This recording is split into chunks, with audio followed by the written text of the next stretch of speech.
Hi friends, ఈరోజు మునగాకు మెంతుకూర కాంబినేషన్లో టేస్టీ పరోటాని ఏ విధంగా ప్రిపేర్ చేసుకోవాలో చూపిస్తాను రండి. ఈ పరోటాలు కొన్ని గంటల వరకు కూడా చాలా సాఫ్ట్గా ఉంటాయండి. పిల్లల లంచ్ బాక్స్కి అయితే ఇది ది బెస్ట్ రెసిపీ అని చెప్పచ్చు. ఆకుకూరని ఇష్టపడిన వాళ్ళు కూడా ఈ టేస్ట్ని చాలా బాగా ఎంజాయ్ చేస్తారు. మరి రెసిపీ చూద్దామా? దీనికోసం ముందుగా ఒక వెడల్పాటి గిన్నెలో 3 మీడియం సైజ్ బంగాళదుంపల్ని ఉడికించి పొట్టు తీసి ఇలా గ్రేట్ చేసుకొని పక్కన పెట్టుకోవాలి. ఇప్పుడు ఫ్రెష్ మెంతుకూరని తీసుకొని ముదురు కాడలు ఏమన్నా ఉంటే తీసేసి శుభ్రంగా కడిగిన తర్వాత ఇలా చిన్న ముక్కలుగా కట్ చేసుకోవాలి. ఇలా కట్ చేసిన తర్వాత దీనిలోనే కడిగి శుభ్రం చేసుకున్న మునగాకును కూడా యాడ్ చేసుకొని మనకి ఎంత చిన్నగా వీలైతే అంత చిన్నగా ఈ విధంగా కట్ చేసుకోవాలి. ఇప్పుడు దీన్ని తురిమి పెట్టుకున్న బంగాళదుంపలు యాడ్ చేసుకొని పరోటాకి కావాల్సిన సీజనింగ్ని కూడా యాడ్ చేసుకుందాం. రుచికి సరిపడినంత ఉప్పు, పసుపు, కారం, చాట్ మసాలా, కొంచెంగా నూనె కూడా యాడ్ చేసుకొని ఇవన్నీ బాగా కలిసే విధంగా కలుపుకోవాలి. ఇప్పుడు దీనిలో నేను ఇక్కడ 2.5 కప్పుల వరకు గోధుమ పిండి యాడ్ చేశానండి. ఇది బాగా కలిసేలాగా కలుపుకొని తర్వాత కొంచెంగా నీళ్ళు యాడ్ చేసుకుంటూ పిండిని తడుపుకోవాలి. ఉడికించిన బంగాళదుంపలోనూ మనం యాడ్ చేసిన ఆకుకూరలో కూడా వాటర్ కంటెంట్ ఉంటుంది కాబట్టి నీళ్ళు చాలా తక్కువగా పడతాయండి. పిండి ముద్దని చపాతీకి, పూరీకి కలుపుకున్నట్టు సాఫ్ట్గా కాకుండా కొంచెం హార్డ్గానే కలుపుకోవాలండి. ఎందుకంటే నానిన తర్వాత పిండి బాగా సాఫ్ట్ అవుతుంది.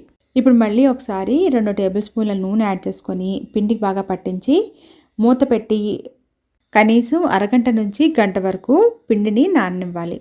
ఇప్పుడు పిండిని మళ్ళీ ఒకసారి బాగా కలుపుకొని ఒకవేళ మీకు పిండి నానిన తర్వాత మరీ సాఫ్ట్గా అనిపిస్తే కొంచెంగా గోధుమ పిండి కలుపుకుంటే పిండి సెట్ అయిపోతుంది.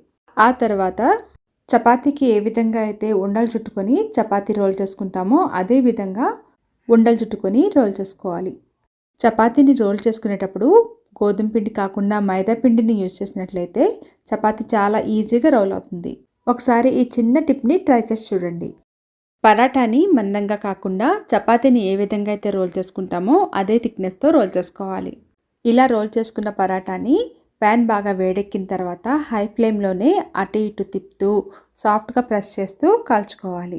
పరాటా కానీ చపాతీ కానీ కాల్చేటప్పుడు లో ఫ్లేమ్లో పెట్టి కాల్చిన ఫ్రీక్వెంట్గా తిరగేయకుండా ఒక పక్కే ఎక్కువసేపు ఉంచినా హార్డ్గా అయిపోతుందని గుర్తుంచుకోవాలి. ఇప్పుడు ఈ విధంగా రోస్ట్ అయిన తర్వాత నెయ్యి కానీ నూనె కానీ అప్లై చేసుకుంటే పరాటా రెడీ అయిపోతుందండి.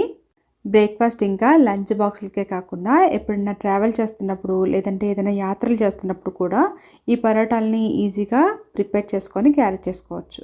నేను తీసుకున్న క్వాంటిటీకి ఇక్కడ నాకు 16 పరోటాస్ అయ్యాయండి. దీన్ని బట్టి మీరు క్వాంటిటీని ఎక్కువ తక్కువ అడ్జస్ట్ చేసుకోవచ్చు. సో ఈ హెల్దీ పరాటా రెసిపీ మీకు నచ్చిందని అనుకుంటున్నానండి. ఒకసారి ట్రై చేసి చూడండి. నచ్చినట్లయితే లైక్ చేయండి, మీ ఫ్రెండ్స్ ఇంకా ఫ్యామిలీ మెంబర్స్కి షేర్ చేయండి.